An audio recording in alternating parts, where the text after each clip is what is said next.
많은 사람들이 트럼프의 과거 발언들 때문에 미국 대통령으로 당선된 것과 관련하여 앞으로 한국에는 지옥이 펼쳐질 것이라고 말하지만 그건 전혀 사실이 아닙니다. 트럼프가 당선을 확정짓고 한국 정부에 연락하여 아쉬운 소리까지 했다는 것을 아십니까? 그 당당하고 거침없던 트럼프가 한국에 먼저 손을 내민 것이죠. 이곳에는 세계 각국의 인물들이 얼마 전 있었던 글로벌 이벤트, 미국 대선에서 트럼프가 압승을 거둔 것에 대한 토론을 이어나가고 있습니다. 그런데 무슨 이유에서인지 한 외국인이 한국을 운운하며 트럼프의 당선이 한국에 미칠 영향에 대해 이야기하던 도중 트럼프가 한국에 먼저 고개를 숙이며 아쉬운 소리를 했다는 사실에 관해 이야기를 하는데요. 이러한 이야기를 듣던 한 중국계 인물은 허튼 소리 집어치우라며 한국은 이제 끝장났다는 식의 막말을 퍼붓습니다. 하지만 이내 이어진 미국계 인물의 반박에 이곳에 있던 세계 각국의 인물들은 그 사실의 이면에 숨겨진 진정한 의미를 알게 되었고 그야말로 경악을 금치 못했다고 합니다. 도대체 그곳에서는 어떠한 말들이 오고 간 것일까요? 안녕하세요. 저는 영국 미국학회 연구자로 활동 중인 미국인 그레이스 해리스라고 합니다. 미국인이지만 영국에서 직장 생활을 하는 저에게는 다소 특이한 이력이 있습니다. 그건 바로 한국이라는 나라에 대한 비정상적일 정도의 애틋한 감정을 가지고 있는 사람이라는 것이었죠. 영국에도 이제는 한국의 음식점이나 여러 가지 문화들이 퍼져 있는 상황이기는 했지만 그럼에도 불구하고 저의 광적인 한국 사랑은 많은 영국인들이 의구심을 가질 정도였죠. 그런 저였기에 최근 들어 저에게는 너무나도 큰 고민거리가 하나 생겼습니다. 미국학회 연구자로 활동 중인 저는 최근 들어 너무나도 바쁜 나날들을 보내고 있었죠. 그 이유는 다름 아닌 미국의 대통령 선거 일정들 때문이었습니다. 미국의 대통령이 누가 되느냐에 따라서 전 세계적인 정세가 좌지우지되는 일이었기에 많은 연구원이 저처럼 바쁜 시간을 보냈으리라 생각합니다. 그리고 저는 미 대선이 확정될 무렵 엄청난 충격에 빠지고 말았죠. 그때부터 저는 하루하루 걱정과 고민을 안고 살아야만 했습니다. 그 걱정과 고민의 이유는 다름 아닌 한국 때문이었죠. 제가 한국에 대해 고민하게 된 이유는 이번 미국 대선에서 트럼프가 아닌 카밀라가 대통령이 될 것이라는 생각으로부터 시작되었습니다. 그래서 대선이 다가와 하루하루 바쁜 일정을 보내고 있음에도 불구하고 내심 안도감을 느끼고 있었죠. 수많은 언론이 카밀라의 승리를 예측하기도 했고 제 나름의 데이터 분석을 통해서도 트럼프보다는 카밀라의 승리가 점쳐졌기에 한치의 의심도 하지 않았거든요. 그에 대한 근거들도 차고 넘쳤으니까요. 미국 내에서 트럼프라는 인물 자체의 비호감도가 상당했고 그에게 연루된 수많은 불법적인 부분들도 이번 대선의 결과에 큰 영향을 미치리라 생각했던 겁니다. 하지만 막상 패를 까고 보니 트럼프의 압승으로 싱겁게 끝나버리고 말았죠. 누군가는 트럼프가 대통령이 된 것이 왜 한국을 걱정할 이유가 되느냐? 라고 말하는 사람도 있을 겁니다. 하지만 그에 대한 이유는 트럼프의 과거 발언들만 살펴보아도 잘 알 수가 있는 부분이죠. 트럼프가 한국과 관련하여 뭐라고 했습니까? 과거 그가 대통령 재임 기간 동안 한국의 주한미군에 엄청난 방위비 분담금 증액을 요구한 적이 있습니다. 트럼프는 한국이 주한미군 주둔 비용을 충분히 부담하지 않는다고 주장하며 방위비 분담금의 대폭 인상을 요구했던 것이죠. 그것이 끝이 아니었습니다. 주한미군의 철수 가능성까지 언급하며 동맹국의 안보 약점을 비즈니스로 이용하며 민감한 부분을 건드리기까지 했죠. 이와 같은 발언은 방위비 협상이 교착 상태에 빠지자 했던 망언이었습니다. 게다가 오랜 기간 미국과 한국의 경제 발전을 도모하기 위해 지정된 한미 자유무역협정까지 재협상을 하자며 미국의 이익에만 집중하는 모습을 보여왔죠. 하지만 트럼프는 대통령의 임기가 끝나고 퇴임을 한 이후에도 한국과 관련한 여러 가지 망언들을 일삼았습니다. 마찬가지로 방위비 분담금 관련 발언들과 한국을 돈 나오는 기계인 머니머신으로 지칭하기도 했으며 주한미군 철수를 시사하고 북한과 관련하여 김정은이 자신과 개인적인 친분이 있다는 소리까지 했죠. 그러다 보니 저로서는 저 사람이 과연 진짜 미국인이 맞나? 미국의 대통령까지 했던 사람이 맞아? 라는 의구심이 들었던 겁니다. 하지만 그와 같은 악몽이 다시금 이번 대선으로 인해 수면 위로 떠올랐던 것이죠. 이러한 저의 모습을 보고 누군가는 영국에서 직장 생활을 하는 미국인 주제에 한국에 대해서 지나치게 신경 쓰고 걱정한다는 사실에 대해서 꽤나 우스워 보일 수도 있을 것입니다. 하지만 한국이라는 나라가 저에게 어떤 의미인지 알게 된다면 감히 그런 말은 하지 못할 테죠. 사실 저는 어린 시절 저의 모국인 미국이 정말이지 싫었습니다. 학교 생활을 하면서 단 한 번도 따돌림을 당하지 않은 적이 없었으니까요. 그때마다 저에게 유일한 안식처가 되어준 것이 바로 한국의 문화였습니다. 한국의 음악은 저의 찢어진 마음을 봉합해 주었고, 한국의 드라마와 영화는 저에게 꿈과 희망을 안겨주었습니다. 그렇게 저는 한국과 함께 성장해 왔다고 하여도 과언이 아닐 정도로 깊은 유대감을 느끼고 있었죠. 그랬기에 이번 미국 대선 결과가 저에게 주는 고민과 걱정의 크기는 상당했습니다. 한국은 앞으로 엄청난 불행을 겪을 것이라는 것이 눈에 훤하니 저로서는 당연한 생각이었죠. 그동안 트럼프가 한국에 대해 발언한 것들을 살펴본다면 저의 이러한 생각은 너무나도 합리적인 생각이었으니까요. 이런 이유들 때문에 한국은 앞으로 트럼프 임기 기간 동안 어떤 위험을 겪게 될지 안 봐도 비디오라는 생각마저 들었습니다. 만약 저에게 그러한 일들이 없었더라면 분명히 아직까지도 이러한 불안감에 벌벌 떨며 한국에 대한 걱정들로 밤잠을 설쳤을지도 모르겠군요. 제가 몸담고 있는 영국 미국 학회에서는 미국 연구의 다양한 분야에 걸쳐 학문적인 탐구를 지원하는데 이런 이유로 매년 정기적으로 열리는 연례 행사가 있었습니다. 그건 다름 아닌 학술대회라는 것이었죠. 이 학술대회에서는 다양한 발표와 워크숍, 그리고 패널 토론이 진행되었는데 이 학술대회는 학자들이 연구를 발표하고 최신 학문적 경향을 논의할 중요한 기회로 여겨졌습니다. 때마침 해당 학술대회가 얼마 남지 않았다는 것을 알게 되었을 때 저의 눈빛은 작은 희망으로 물들었죠. 저는 이 학술대회를 최대한 이용해보자고 마음을 먹었던 겁니다. 학술대회를 어떻게 이용하느냐고요? 학술대회가 어떠한 방식으로 진행되는지 잘 알고 있던 저에게는 퍼뜩 그러한 생각이 지나갔죠. 그곳에는 수많은 분야의 세계 각국의 전문가들이 오는 자리고 그곳에서 여러 분야에 대한 토론을 하는 것에 초점을 맞추었습니다. 집단지성이라는 말을 들어본 적이 있으신가요?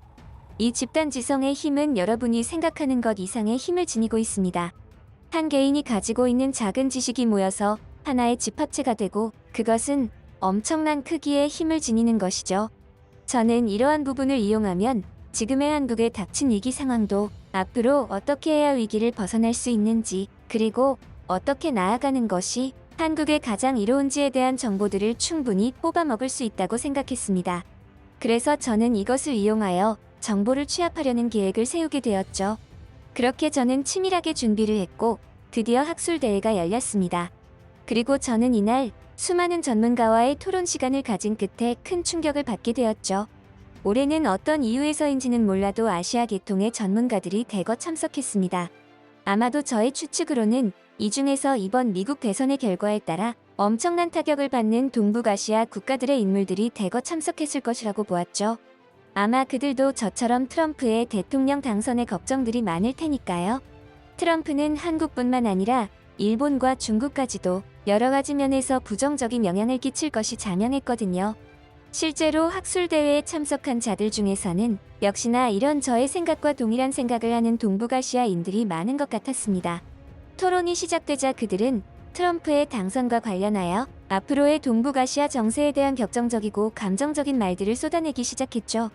그토록 많은 세계 언론들이 카밀라가 당선될 거라고 추측했지만 결과가 어떻게 되었습니까? 또 트럼프가 되었단 말입니다. 도대체 미국인들은 무슨 생각으로 이런 결과를 만든 거죠? 이러다가 미국과 중국의 사이가 더 나빠지기라도 한다면 동북아시아의 정세는 물론이고 전 세계적으로 모두가 피해를 입게 될 겁니다. 트럼프는 중국은 물론이고 동북아시아 전체를 그저 돈으로 생각하는 사람입니다. 그가 중국을 두고 한 말을 생각해 보세요. 중국과 다시금 무역 전쟁을 일으킬 것이라고 하지 않았습니까? 과거에도 있었던 그의 무역 전쟁은 단순한 경제적 갈등이 아니라 중국의 경제 구조와 글로벌 공급망에 심각한 영향을 미친 사건이었습니다. 2018년부터 시작된 미중 무역 전쟁은 중국의 대미 수출품에 고율의 관세를 부과해 중국의 제조업 및 수출 시장에 큰 타격을 주었어요. 이는 중국 경제 성장률 둔화에 큰 기여를 했으며 많은 기업이 생산 기지를 다른 국가로 이전하게 하는 요인이 되었습니다. 중국이 무너지면 그 주변에 있는 다른 아시아 국가들도 모두 큰 타격이 있을 겁니다. 한국은 물론이요.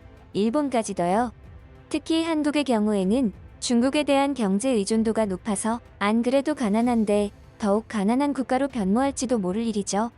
특히 그 중에서는 중국을 압박하는 트럼프를 매우 못마땅하게 여기는 중국계 인물이 악담을 쏟아내더군요.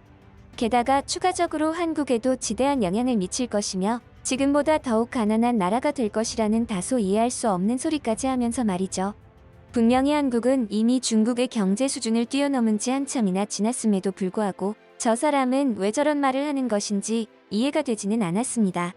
하지만 그 외의 부분들에서는 저 또한 걱정하고 염려하던 부분이었기에 이번 학술대회에서 어느 정도의 현답을 얻어갔으면 하는 마음이 컸죠.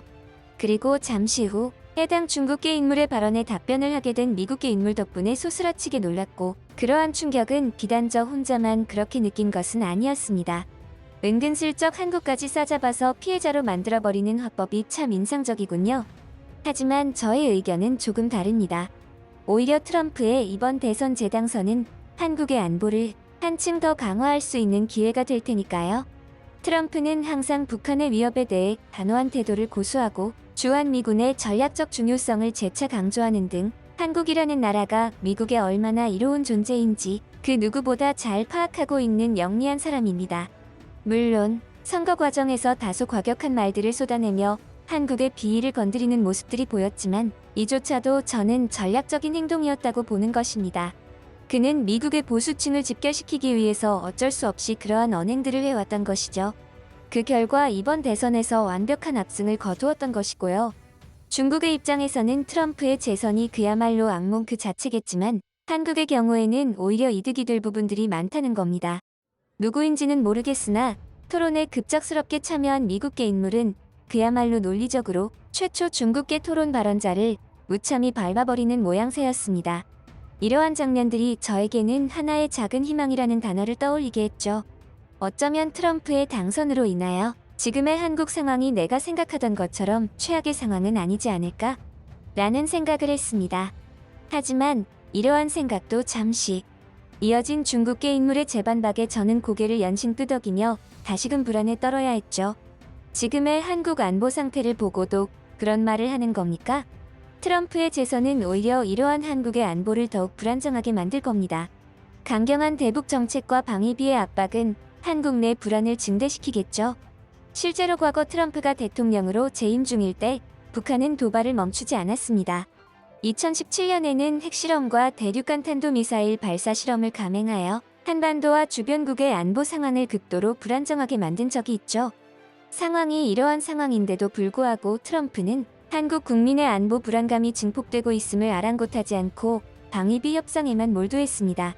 이러한 근거로 보았을 때 트럼프의 재선은 북한의 무자비한 도발 가능성이 최대치라고 할 수 있습니다. 오히려 트럼프의 강경한 입장에 대응하여 무력 시위를 강화할 것이라는 겁니다. 게다가 지금의 북한은 과거와는 입지 자체가 다릅니다. 사실상 핵 보유국으로 인정받고 있는 추세이며 최근에는 전쟁 중인 러시아에 파병하여 동맹국이 되었음은 누구나 아는 사실이죠. 러시아 푸틴을 보세요.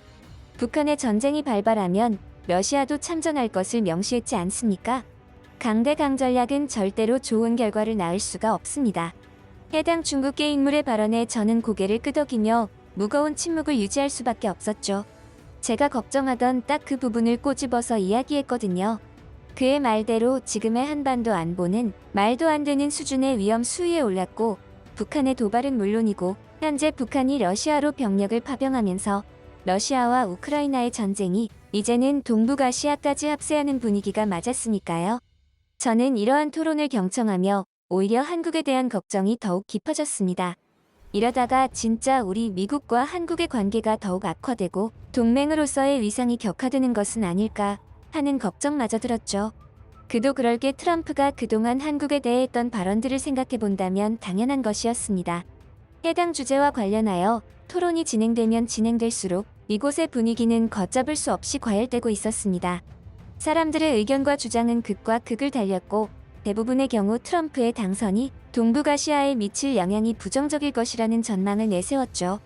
분위기가 이러하다 보니 저는 어떠한 해결책 없이 부정적인 에너지만 발산되고 결국에는 토론도 흐지부지되어 영양가 없는 시간 낭비가 될 것 같아서 마음이 다급해졌습니다.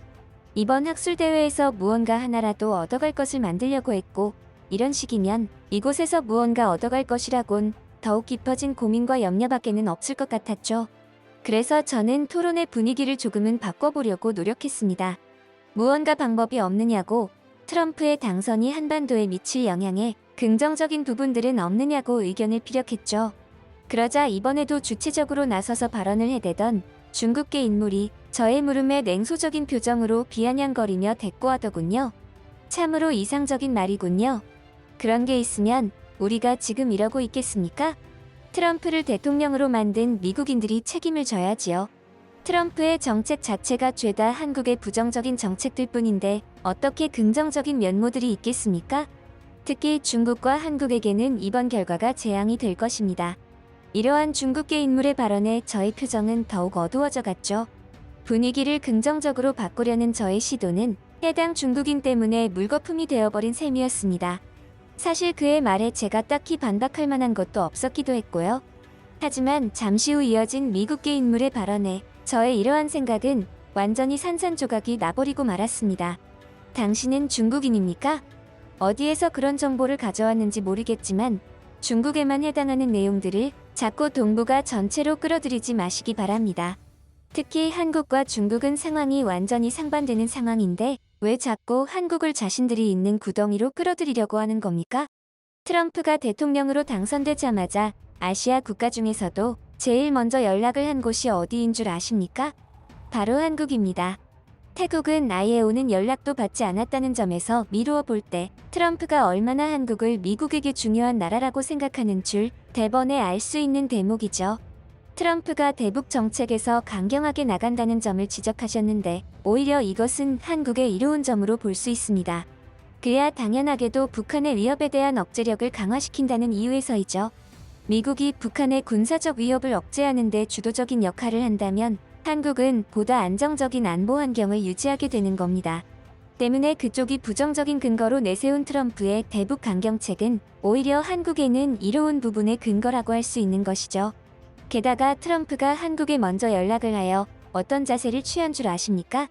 제가 살면서 트럼프가 이토록 저자세로 나오는 것을 본 적은 없었습니다. 한국에게 도움을 요청했다, 이 말입니다. 미국의 조선업은 한국의 도움과 협력을 절실하게 필요로 한다는 발언을 하며 실제적인 도움 요청을 언급했죠. 이러한 통화의 시점이 대통령 선거 승리를 선언한 직후 첫날에 이루어진 통화였다는 점에서 볼 때 얼마나 다급하고 중요한 문제로 여기는지는 뻔히 보입니다. 게다가 긴 시간 동안 깊은 대화를 할 상황이 아니었음에도 불구하고 트럼프가 먼저 그러한 도움을 요청한 것은 너무나도 이례적이고 미국의 새로운 정부가 한국에 지대한 관심이 있다는 뜻으로 읽을 수 있습니다. 그도 그럴 게 한국은 선박 주문 생산량 기준으로 조선사들이 전 세계 1위에서 4위까지 모두 잡아먹고 있는 상황입니다. 조선소 기술력 하나만큼은 한국이 아직까지 원탑이라는 말이죠. 조선업이라는 것이 사실상 해군 군사력에도 영향을 미치기에 미국의 입장에서는 한국을 중요한 전략적 동맹국으로 여길 수밖에 없습니다. 아마도 중국인의 입장에서는 이러한 부분들이 굉장히 공포스러울 수도 있을 것 같습니다. 질은 떨어지지만 막대한 자본의 투자로 양으로 밀어붙여서 겨우 한국을 따라왔는데 이제는 그 한국이 미국과 손을 잡으려고 하고 있으니까요. 하지만 분명히 하셔야 할 것이 있습니다. 한국은 중국과 다릅니다. 그들의 저력은 중국과 비할 바가 아니에요. 아마도 이번 미국의 대통령 선거 결과는 한국에게는 아주 유익한 결과로 그리고 중국에게는 지옥과 같은 결과를 초래할 것입니다. 그러니 제대로 된 정보를 습득하여 한국과 중국을 동일선상에서 생각하는 망상은 하지 않는 게 좋아요. 이러한 미국계 인물의 발언에 이곳 토론장의 분위기는 사뭇 들뜨고 흥분된 분위기로 뒤바뀌었죠. 그도 그럴 것이 그제야 해당 미국계 인물의 정체가 드러나기 시작했기 때문이었습니다. 그는 미 국방부 소속의 연구원 배지를 달고 있었거든요. 그의 말에 신빙성이 더해지는 순간이었습니다. 그리고 이러한 모든 상황들이 자신들에게는 몹시 불쾌한 상황으로 다가왔는지 부정적인 발언을 일삼던 중국계 인물들은 그저 씩씩거리며 안광을 희번덕거렸지만 별다른 대꾸를 하지는 못했습니다. 저는 개인적으로 이번 대통령 선거가 한반도에 몹시 긍정적인 영향을 미쳤으면 하는 바람입니다. 제가 좋아하고 사랑하는 한국의 여러 문화들이 더욱더 세계를 물들게 하는 그런 날들이 되었으면 좋겠네요. 오늘 저희가 준비한 내용은 여기까지입니다. 오늘도 저희 채널의 사연을 들어주셔서 정말 감사합니다. 세계 속 한국의 자랑스러운 모습을 누구보다 빠르게 무료로 전달받으시려면 구독을 눌러주세요. 이왕이면 좋아요도 같이 눌러주신다면 저는 정말 행복할 것 같네요. 감사합니다.